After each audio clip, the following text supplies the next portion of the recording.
नमस्कार, उज्जैन टीवी के सभी दर्शकों का हार्दिक स्वागत है। आइए सबसे पहले नजर डालते हैं आज की सुर्खियों पर।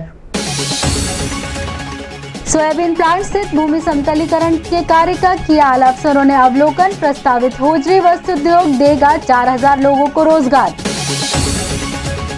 विक्रम विश्वविद्यालय अनुकंपा नियुक्ति प्राप्त कर्मचारियों को योग्यता अनुसार देगा पदोन्नति के अवसर। दी जाएगी IT ट्रेनिंग। संबंधित कर्मचारी हुए प्रसन्न। हमलों की अलग अलग घटनाओं में से पहले में दामाद ने ससुराल वालों पर किया हमला। दूसरी घटना में युवक से मारपीट कर छीना मोबाइल और नकदी। सुबह से शाम तक बैलदारी कर रहे गरीब परिवार के युवक का सपना है पुलिस फोर्स में जाना। दिवंगत प्रख्यात अभिनेता दिलीप कुमार को श्रद्धांजलि अर्पित करने का सिलसिला है जारी। फिल्म अभिनेता, फिल्म और कला समीक्षक दे रहे हैं श्रद्धांजलि। 11 जुलाई के मुख्यमंत्री होजरी उद्योग भूमि पूजन के कार्यक्रम के पूर्व अधिकारियों ने सोयाबीन प्लांट भूमि का किया अवलोकन। विगत दिनों बंद पड़े सोयाबीन प्लांट की जमीन का अधिग्रहण कर दक्षिण भारत की होजरी वस्त्र निर्माता कंपनी होजरी वस्त्र निर्माण का उद्योग लगाने जा रही है। उद्योग लगाया जा सके इस हेतु भूमि समतलीकरण का कार्य द्रुत गति से चल रहा है, जिसके अवलोकन हेतु कलेक्टर आशीष सिंह, SP सत्येंद्र कुमार शुक्ल, नगर निगम आयुक्त क्षितिज Singhal, SDM Kalyani Pandey, ADM Narendra Suryavanshi, ASP Amarendra Singh आदि पहुंचे। अवलोकन के पश्चात कलेक्टर आशीष सिंह ने कहा, प्रस्तावित होजरी उद्योग में 2500 से 3000 लोगों को रोजगार मिलेगा। देखिए, माननीय मुख्यमंत्री जी के प्रयासों से यहाँ पर एक बहुत अच्छी चीज होने वाली है। बहुत वर्षों बाद उज्जैन में कोई बड़ी इंडस्ट्री आ रही है जिसमें लगभग 2500 हजार लोगों को रोजगार मिलने की उम्मीद है और उसका भूमि पूजन करने के लिए माननीय मुख्यमंत्री जी 11 तारीख को यहाँ पर आएंगे। तो हमारी पूरी तैयारियाँ हो चुकी हैं और कई अन्य मंत्रीगण भी भोपाल से आ रहे हैं। हम लोग कोशिश करेंगे कि जितने भी भूमि पूजन के बाद में कम से कम समय में ये इंडस्ट्री खड़ी हो जाती है और जितनी जल्दी लोगों को रोजगार मिलना आवश्यक चालू हो जाता है, उतना उज्जैन के लिए अधिक बेहतर हो। इस अवसर पर कंपनी प्रतिनिधि ने कहा, वेस्ट कॉरपोरेशन प्राइवेट लिमिटेड के द्वारा प्रारंभ किए जाने तक इस होजरी उद्योग में प्रति शिफ्ट 2000 स्थानीय लोगों को रोजगार मिलेगा। हजारों मशीनें भी लगेंगी। ये कंपनी जो है तमिलनाडु से है, वेस्ट कॉरपोरेशन प्राइवेट लिमिटेड, और यहाँ पे अभी एक्सपेंशन कर रहे हैं कंपनी का। तो 1000 मशीन यहाँ पे लगेगी और 1000 मशीन में अगर 2 शिफ्ट चला पाए तो एक शिफ्ट में करीबन 2000 लोग एम्प्लॉय होते हैं। टारगेट यह है कि 2 शिफ्ट चलाए तो 4000 लोगों को रोजगार मिले। विक्रम विश्वविद्यालय अनुकंपा नियुक्ति प्राप्त योग्य कर्मचारियों को योग्यता अनुसार पदोन्नति के अवसर प्रदान करेगा। विक्रम विश्वविद्यालय के कुलपति अखिलेश पांडे विक्रम विश्वविद्यालय के उन कर्मचारियों को अच्छा अवसर प्रदान करने जा रहे हैं जिनकी अनुकंपा नियुक्ति हुई है। श्री पांडे के मुताबिक जिनकी शैक्षणिक योग्यता और प्रतिभा का अब तक कोई उपयोग नहीं हो पाया, उन्हें IT ट्रेनिंग हेतु कानपुर भेजा जाएगा, जहां से वे ट्रेनिंग लेकर वह काम करेंगे जो विश्वविद्यालय को बाहर से करवाना होता है। ट्रेंड कर्मचारियों की पदोन्नति होने से वे आत्मविश्वास से परिपूर्ण होकर अपना काम करेंगे। जैसे कोई मान लो प्यून है तो उसको कोई ऐसी स्किल दे दीजिए कि जो उसके साथ में वो काम करे एडिशनल। कोई गार्ड है तो 8 घंटे 6 घंटे वो काम करता, तो 6 घंटे के बाद वो क्या, तो मेरे दिमाग में आया कि मतलब क्यों ना इनको जो अच्छे बच्चे हैं उनको कंप्यूटर ट्रेनिंग दिलवा करके, चूँकि अब विश्वविद्यालय का हर काम डिजिटल प्लेटफॉर्म पे हो रहा है, टीचिंग डिजिटल प्लेटफॉर्म पे होना है, तो हमें कंप्यूटर एक्सपर्ट्स चाहिए। हमें परीक्षा के काम कराने के लिए कंप्यूटर एक्सपर्ट चाहिए। उसको ध्यान में रखते मेरे दिमाग में आया कि क्यों ना 10-15 बच्चों की एक टीम तैयार की जाए और वो टीम जो एक्सक्लूसिवली जो है जहां कंप्यूटर के काम है वहां पे लगाई जाए। विक्रम विश्वविद्यालय की पहल पर प्रसन्नता व्यक्त करते हुए कर्मचारी ऋषि चौहान और विकास खत्री ने बताया, मेरी भी अनुकंपा फादर की जगह यहाँ पे लगी थी। ऐसे ही हमारे जैसे मतलब कम से कम 10 से 15 लोग यहाँ पे अनुकंपा नियुक्ति पे आए हैं। सब आधे से ज़्यादा 12th पास है, कोई कॉलेज पास है, बट अभी क्या 4th क्लास में है सब। अब जैसे कि इसमें मतलब कुलपति का कहना यूँ है कि हम जितने भी हम कर्मचारी है जो पढ़े लिखे, उनका ये कहना है कि ये लोग सब आगे बढ़ें, आगे अच्छी पढ़ाई करें और मतलब अपनी यूनिवर्सिटी में कोई भी मतलब पीछे ना रहे। रुचियाँ तो हैं सर, रुचियाँ है, आगे बढ़ने के लिए तो रुचि होती है। क्या यूनिवर्सिटी को भी आप आगे बढ़ाओगे? हाँ, विश्वविद्यालय में काम कर रहे हैं तो विश्वविद्यालय को आगे बढ़ाना ही चाहेंगे, बिल्कुल बढ़ाना चाहेंगे। और माननीय कुलपति जी का आभार व्यक्त करता हूँ उसके लिए मैं बहुत बहुत कि उन्होंने हम सभी लोगों के लिए ये सब अच्छी एक अनूठी पहल करी है। मारपीट की 2 विभिन्न घटनाओं में 4 घायल हुए अस्पताल में भर्ती। एक घटना पारिवारिक तो दूसरी लूट की।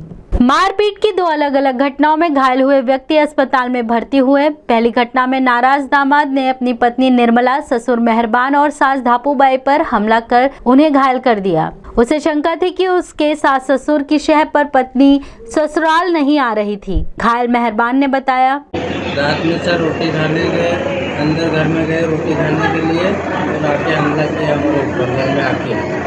किसने हमला किया, कैसे आपका हमला? ये हमारे जमाई होना था और अनजान आदमी भेजे थे उन्हें मारने के लिए। हाँ। क्यों भेजे, आप क्या कारण है लड़ाई का? हमारी लड़की को केस चली गई तलाक। अच्छा। उसके लिए और रात में पहले एक दिन रात में पहले शराब पी के आए और हमारे यहाँ गाड़ी गिर गए शराब के दूध में। हाँ। और हमारे ऊपर इल्ज़ाम लगा दिया कि इन्होंने मारा हमें। तो कल रात में रिपोर्ट डाली, तो रिपोर्ट डालने के बाद में आवेदन दिया दूसरे दिन। हाँ। और आज रात में उन्होंने हमारे ऊपर हमला कर दिया। अच्छा, कौन कौन घायल हुआ हमले में?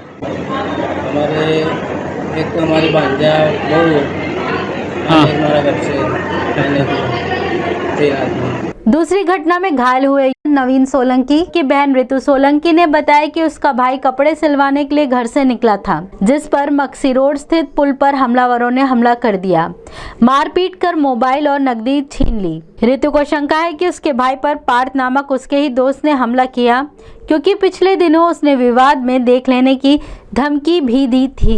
इनकी और किसी से दुश्मनी वगैरह या किसी की झगड़ा है पुराना? एक तो लड़के से थी, मतलब कुछ मोबाइल के कारण हो गई थी। पार्थ नाम है उसका। तो अभी 8 दिन पहले उसने मेरे भाई को मारा था। बस। क्या नाम है आपका? ऋतु सोलंकी। और वो उसको धमकियां देता रहता है कि मैं तेरे को चाकू से मारूंगा। हमारे सामने भी धमकी दी, मैं तो उसको चाकू मारूंगा। वो पार्थ ने शराब पीने के बाद सीने में हुआ दर्द और हुई मृत्यु। पुलिस ने कराया पोस्टमार्टम। रिपोर्ट आने के बाद ही पता लगेगा मृत्यु का कारण। ग्राम चंदेसरा निवासी बिहारी शराब पीकर अपने घर पर सो गया। देर रात लगभग 1 बजे उसे सीने में दर्द हुआ। इस पर परिजन उसे जिला अस्पताल लेकर पहुंचे, जहां उसे मृत घोषित कर दिया गया। पुलिस ने मर्ग कायम कर शव का पोस्टमार्टम करवाया। घटना के संबंध में बिहारी के परिजन भेरूलाल एवं प्रधान आरक्षक मानसिंह राणा ने बताया, सर कुछ सीने में कुछ दर्द हुआ तो थोड़ा तकलीफ ज़्यादा, हाथ लेके आए। मैं थोड़ा 40 किलोमीटर दूर रहता हूँ। कब इनकी डेथ हुई है? रात को 1 बजे बताया। ये चंदेसरा गांव के रहने वाले बिहारी लाल जी नाम है इनका, मृतक का। और शायद कल शराब वराब पी रखी थी इनने। शराब के नशे में इनको सिविल अस्पताल में भर्ती करवाया और इलाज के दौरान इनकी अस्पताल में मृत्यु हो गई है। तो पीएम के लिए हम आए, बाकी पीएम रिपोर्ट आने के बाद मृत्यु का कारण स्पष्ट मालूम पड़ेगा। हाथों में तगारी फावड़ा और आंखों में पुलिस फोर्स में जाने का सपना। ग्रामीण परिवेश का युवक डटा है पढ़ाई और मजदूरी दोनों में। 2 रंग दुनिया के और 2 रास्ते। जी हाँ, युवा पीढ़ी के सामने अपने सपनों को पूरा करने के लिए प्रायः 2 रास्ते होते हैं, एक शॉर्टकट और दूसरा लंबा और दुश्वारियों भरा। जिन्हें खुद पर यकीन होता है वह शॉर्टकट नहीं अपनाकर दूसरा रास्ता अपनाते हैं। आगर के समीप एक ग्राम में जीवन चंद्रवंशी रहते हैं, जो बीए प्रथम वर्ष के छात्र हैं। रोज उज्जैन आकर सुबह 9 से शाम 6 बजे तक बेलदारी का काम करते हैं और आंखों में सपना पाले हुए हैं पुलिस बल ज्वाइन करने का। गरीब परिवार से आए जीवन ने बताया कि सर मैं बीए फर्स्ट ईयर पढ़ता हूँ और ये घर की पारिवारिक स्थिति कमज़ोर होने के कारण ये मजदूरी करना पड़ता है और पढ़ाई करते हैं पर काम नहीं मिल पाता है, इसलिए हम मजदूरी करते हैं। कैसे काम नहीं मिलता? कितना समय की मजदूरी करते हैं? लगभग 1 साल हो गया। क्या भविष्य में क्या बनना चाहते थे? क्या अपना सपना MP पुलिस। जीवन को बेलदारी के काम पर पिछले 1.5 साल से लगाए हुए मिस्त्री मोहम्मद आरिफ ने कहा, सर ये मेरे पास 1.5 साल से काम कर रहा है, पढ़ाई करता है, कॉलेज पढ़ता है। घर की परिस्थिति जो है ख़राब चल रही है, इस कारण मेरे पास मजदूरी करता है। घर की स्थिति ख़राब चल रही है, 1.5 साल से काम कर रहा है। मैं इसको 300 रुपये मजदूरी देता हूँ मैं। 11 जुलाई से शुरू हो रहा है गुप्त नवरात्र पर्व। गज पर सवार होकर आएंगी देवी, अच्छी वर्षा के बन रहे योग। सर्वविदित है कि वर्ष में 4 नवरात्रियां भक्तों को माता की उपासना करने के लिए उपलब्ध होती हैं, जिनमें 2 प्रकट व 2 गुप्त नवरात्रियां होती हैं। इस वर्ष आषाढ़ माह शुक्ल पक्ष 11 जुलाई से गुप्त नवरात्रि का आगमन हो रहा है। एक तिथि क्षय होने से नवरात्रि 8 दिवसीय होकर 18 जुलाई को संपन्न होगी। गुप्त नवरात्रि में माता गज पर सवार होकर आएंगी। यह योग अच्छी वर्षा के संकेत दे रहा है। गौरतलब है कि नवरात्र के दौरान देवी के विभिन्न स्वरूपों में आराधना की जाती है। भक्त निराहार या फलहार कर देवी की उपासना करते हैं। देवी की उपासना अनेक संकटों से मुक्ति प्रदान करती है। ज्योतिषाचार्य पंडित आनंद शंकर व्यास के अनुसार इस महामारी के दौर में देवी को महाकाली के रूप में पूजा जाना चाहिए। इस समय देश अनेक संकट से जूझ रहा है, अनेक प्रकार की महामारी फैल रही है, उससे अनेक लोग अकाल मौत मर रहे हैं। और असल में हमारे यहाँ सप्तशती देवी का जो प्रमुख ग्रंथ है उसमें उल्लेख है 12वें अध्याय में कि महाकाली स्वतः ही महामारी के रूप में प्रकट होती है। तो महाकाली की उपासना से ये तकलीफ दूर हो सकती है। गुप्त नवरात्रि असल में ऐसे विधान के लिए गुप्त नवरात्रि में तांत्रिक प्रयोग, देवी की उपासना के प्रयोग और देश की रक्षा के लिए अनेक प्रयोग किए जा सकते हैं। आज देश जब संकट में है, सारा विश्व संकट भोग रहा है महामारी के कारण, तो इस समय देवी की उपासना महाकाली के स्वरूप में की जाना चाहिए ताकि हम आने वाली तीसरी लहर से बच सकें और लोगों की सुरक्षा हो सके। असंगठित कामगार यूनियन ने सायंकालीन व्यवसाय के समय को बढ़ाने के लिए कलेक्टर को दिया ज्ञापन और पुलिस पर लगाए अभद्रता के आरोप। असंगठित कामगार यूनियन के तहत पानीपता से चाट, ठेला जैसे व्यवसाय करने वाले व्यवसायियों ने कलेक्टर के नाम ज्ञापन प्रेषित कर गुहार लगाई कि उनका व्यवसाय सायंकालीन है और 8 बजे से ही उन्हें अपने स्थान से हटा दिया जाता है, जबकि शराब की दुकानें और रेस्टोरेंट रात 11 बजे तक संचालित होते हैं। ऐसे में उनकी रोजी रोटी पर संकट खड़ा हो गया है और इस पर भी उन्हें हटाने आए पुलिसकर्मी उनसे अभद्रता करते हैं और गंदी गंदी गालियां देते हैं। इस संबंध में पवन यादव ने बताया, आज तेला जो व्यापारी हैं, पानी पतासी वाले हैं, फल फ्रूट व्यापारी हैं, तो ये जो लोग हैं मतलब शाम को 7 बजे से इनका धंधा स्टार्ट होता है, जो कि मतलब 1 घंटे में करना इनके लिए बहुत कठिन है।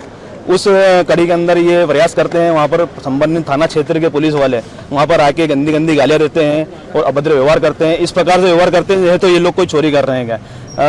दारू की दुकानें 11 बजे तक खुली रहती हैं, वहाँ कोई पुलिस प्रशासन का व्यक्ति जाता नहीं है। रेस्टोरेंट 10 बजे तक खुले रहते हैं, उन लोगों को सबको छूट दी गई है। ये अपनी जीवन यापन चलाने के लिए हर संभव प्रयास कर रहे हैं, अपने परिवार का पेट पालने के लिए प्रयास कर रहे हैं। उस कड़ी में हमने यहाँ पर कलेक्टर महोदय को ज्ञापन दिया है। अगर हमारे संबंधित कार्य के बारे में अगर इन्होंने संज्ञान में नहीं लिया गया तो हम लोग यहाँ पर उग्र आंदोलन करेंगे। कालजी अभिनेता दिलीप कुमार को दी श्रद्धांजलि फिल्म जगत की हस्तियों और फिल्म समीक्षकों ने। दिलीप कुमार के जन्म का नाम मोहम्मद यूसुफ खान था। उनका जन्म पेशावर में हुआ था, जो कि अब पाकिस्तान में है। उनके पिता मुंबई आ बसे, जहां उन्होंने हिंदी फिल्मों में काम करना शुरू किया।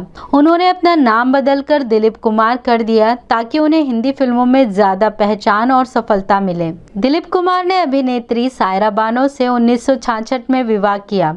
विवाह के समय दिलीप कुमार 44 वर्ष और सायरा बानो 22 वर्ष की थी। वर्ष 2000 से वे राज्यसभा के सदस्य रहे।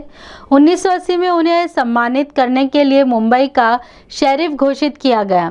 1995 में उन्हें दादा साहब फाल्के पुरस्कार से सम्मानित किया गया। 1998 में उन्हें पाकिस्तान का सर्वोच्च नागरिक सम्मान निशान-ए-इम्तियाज भी प्रदान किया गया। उनकी पहली फिल्म ज्वार भाटा थी, जो 1944 में आई। 1949 में बनी अंदाज की सफलता ने उन्हें प्रसिद्धि दिलाई। इस फिल्म में उन्होंने राज कपूर के साथ काम किया।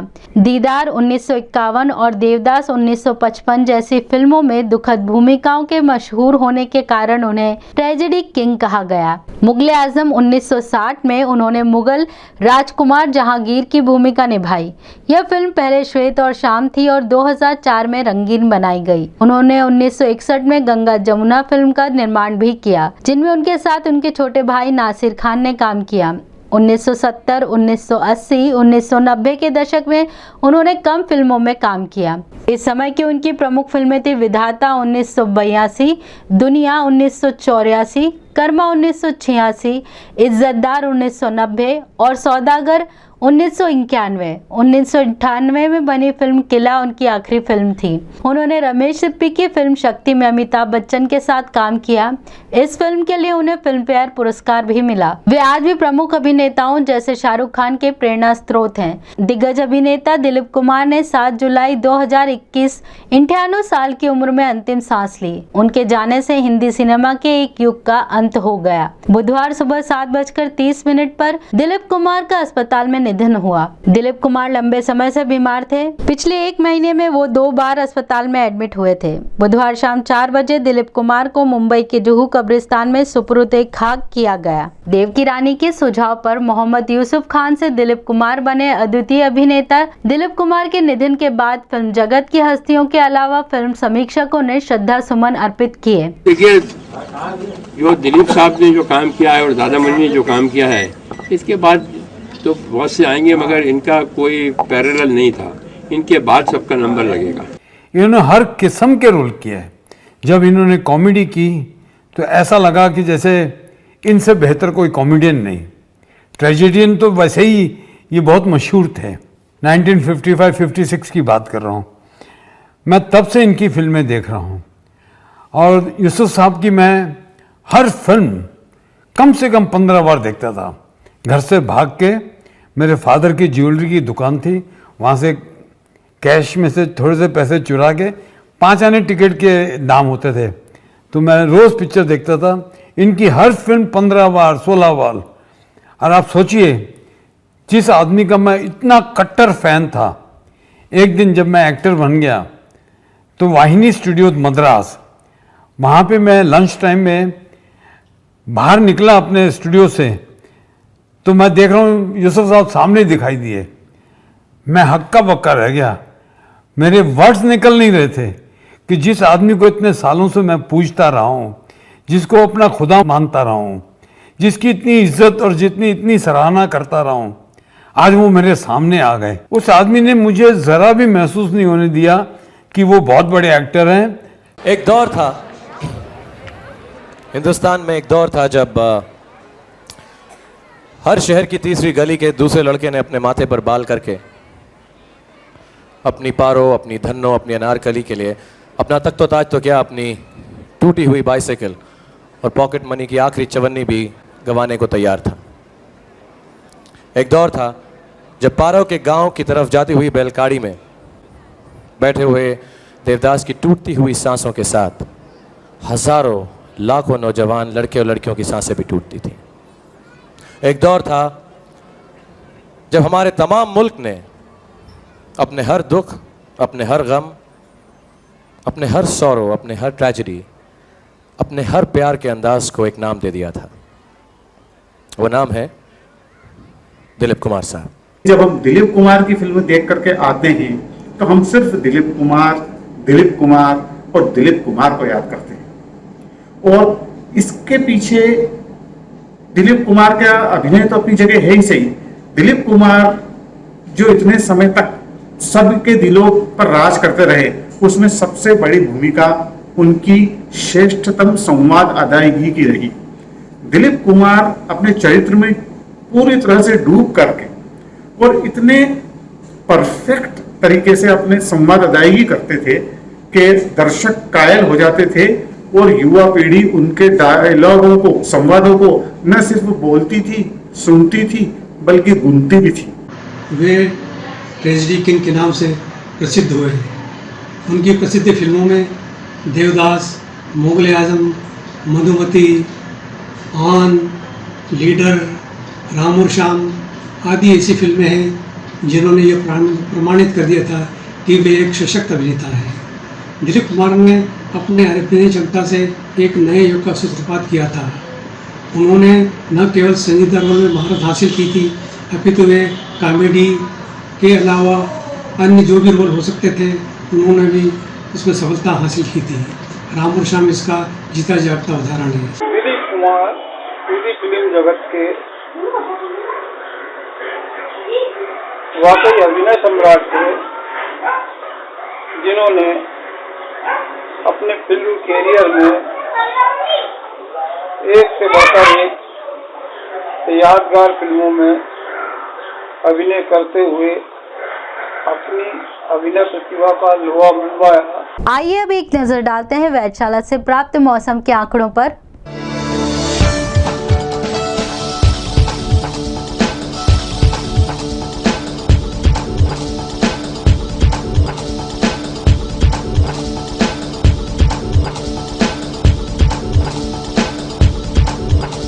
अंत में प्रमुख समाचार एक बार फिर।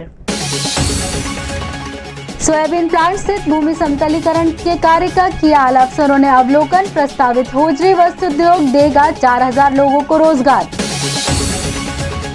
विक्रम विश्वविद्यालय अनुकंपा नियुक्ति प्राप्त कर्मचारियों को योग्यता अनुसार देगा पदोन्नति के अवसर। दी जाएगी IT ट्रेनिंग। संबंधित कर्मचारी हुए प्रसन्न। हमलों की अलग अलग घटनाओं में से पहले में दामाद ने ससुराल वालों पर किया हमला। दूसरी घटना में युवक से मारपीट कर छीना मोबाइल और नकदी। सुबह से शाम तक बैलदारी कर रहे गरीब परिवार के युवक का सपना है पुलिस फोर्स में जाना। दिवंगत प्रख्यात अभिनेता दिलीप कुमार को श्रद्धांजलि अर्पित करने का सिलसिला है जारी। फिल्म अभिनेता, फिल्म और कला समीक्षक दे रहे हैं श्रद्धांजलि। तो ये थे उज्जैन शहर के मुख्य समाचार। ऐसे ही ताज़ा खबरों के लिए देखते रहिए उज्जैन टीवी। उज्जैन टीवी का YouTube चैनल लाइक और सब्सक्राइब करना ना भूलें। नमस्कार।